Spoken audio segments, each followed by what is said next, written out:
శ్రీవారి కొలువులో ఉండేవారి వృత్తి పేరుతోనే వెలసిన ఊళ్ళు ఏవో మీకు తెలుసా?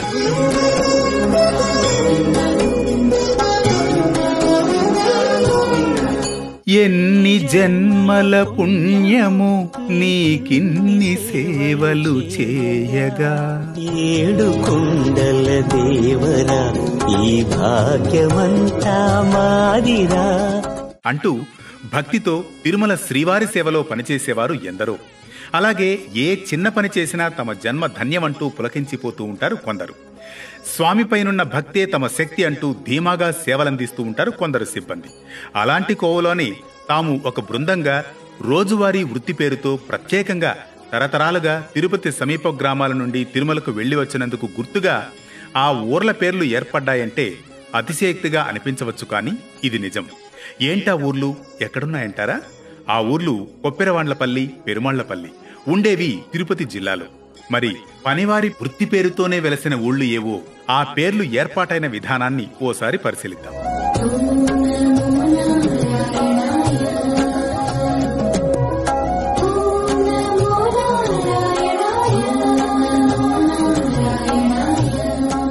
అనగనగా సుమారు 7 దశాబ్దాల క్రితం అఖిలాండకోటి బ్రహ్మాండ నాయకుడు వెలసిన తిరుమల దివ్యక్షేత్రంలో సేవలందించేందుకు తిరుపతి సమీప గ్రామాల నుండి తిరుమలకు శ్రీవారి మెట్టు మార్గంలో ఉదయాన్నే నడుచుకుంటూ వెళ్లి కొందరు అక్కడ ప్రత్యేకంగా కొన్ని సేవలందించి తిరుపతిలోని తమ తమ స్వస్థలాలకు సాయంత్రానికి లేదా రాత్రికి చేరుకునేవారు. తిరుమలలోని శ్రీవారి ఆలయంలో ఎన్నో సేవలు జరుగుతూ ఉంటాయి. వాటిలో స్వామివారిని అంటే పెరుమాళ్లను మోసేవారు, ఆయన ఆలయంలో హుండీ పనులు చేసేవారికి ఒక ప్రత్యేకత ఉంది. పెరుమాళ్లు అంటే స్వామివారు అనే అర్థం. స్వామివారికి నిత్యం వాహన సేవలు జరిగేవి. బరువైన పల్లకీని మోసేందుకు ప్రత్యేకంగా తిరుమల కొండ కింద నుంచి, అంటే తిరుపతికి దగ్గరగా ఉన్న చంద్రగిరి సమీపంలోని గ్రామం నుండి పూర్వం శ్రీవారి మెట్టు మార్గం గుండా తిరుమలకు నడిచి వెళ్లి భక్తితో స్వామివారికి సేవలు అందిస్తూ వస్తూ ఉండేవారు. కాగా పల్లకీ చాలా బరువుగా ఉంటూ ఉండడం, దానిని ఒకేసారి కూడబలికి ఎత్తే నైపుణ్యం తదితర అంశాల కారణంగా ఇక్కడి వారికి అది ఓ ప్రత్యేకతనివ్వడం, తద్వారా క్రమక్రమంగా ఈ గ్రామం పెరుమాళ్లపల్లివారు అని ప్రారంభమై పెరుమాళ్లపల్లిగా ప్రఖ్యాతిగా. పల్లి నామకరణం గురించి ఇప్పుడు తెలుసుకుందాం. కొప్పెర అంటే మూతి వెడల్పుగా ఉండే లోహపు పాత్ర అని అర్థం. తిరుమల శ్రీ వెంకటేశ్వర స్వామివారి ఆలయంలో నిత్యం భక్తుల రద్దీతో హుండీ ఎప్పటికప్పుడు నిండిపోతూ ఉంటుంది కాబట్టి పెద్ద గంగాళంలో ఉండే పాత్రను హుండీగా తెల్లని గుడ్డ అడుగు భాగంలో ఉంచుతారు. ఆ హుండీ పాత్రను కొప్పెర అంటారు. తిరుమల శ్రీవారి ఆలయంలో ఈ కొప్పెరలను హుండీలుగా వాడతారు.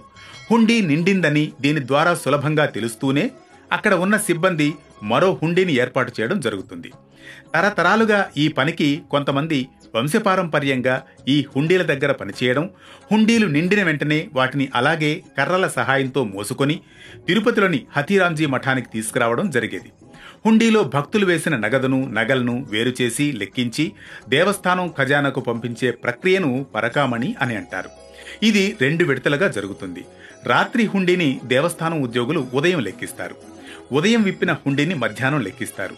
రాత్రి నిండిన హుండీని తోకముల్లే అంటారు. కొప్పెరలో మన ధనమే కాదు, ఫారిన్ అంటే విదేశీ కరెన్సీ నాణేలు కూడా భక్తులు వేస్తూ ఉంటారు. హుండీ ద్వారా వచ్చే పట్టు వస్త్రాలను దేవస్థానం వారు తమ పరిధిలోని వివిధ స్థానిక ఆలయాలలో కావలసిన సేవలకు, పండుగలకు ఉపయోగించుకుంటూ ఉంటారు. ఇక కొన్ని ప్రత్యేకమైన వస్తువులను శ్రీవారి ఖజానాలో భద్రపరచడం జరుగుతుంది. పూర్వం తిరుమల ఆలయ నిర్వాహకులైన మహంతులు ఈ మఠంలో హుండీలోని డబ్బును లెక్కించేవారు. అలా హుండీల దగ్గర పనిచేసే వాళ్లను కొప్పెరవాళ్లని, వాళ్లు నివసించే పల్లెకు కొప్పెరవాండ్లపల్లి అనే పేరు వచ్చిందంటారు. ప్రస్తుతం ఈ పల్లె తిరుపతి నుండి శ్రీనివాస మంగాపురం శ్రీ కళ్యాణ వెంకటేశ్వర స్వామివారి ఆలయానికి వెళ్లే దారిలో కొప్పెరవాండ్లపల్లి కనిపిస్తుంది. ఇలాంటి మరెన్నో ఆసక్తికర కథనాల కోసం చూస్తూనే ఉండండి మీ వే2 న్యూస్ యాప్.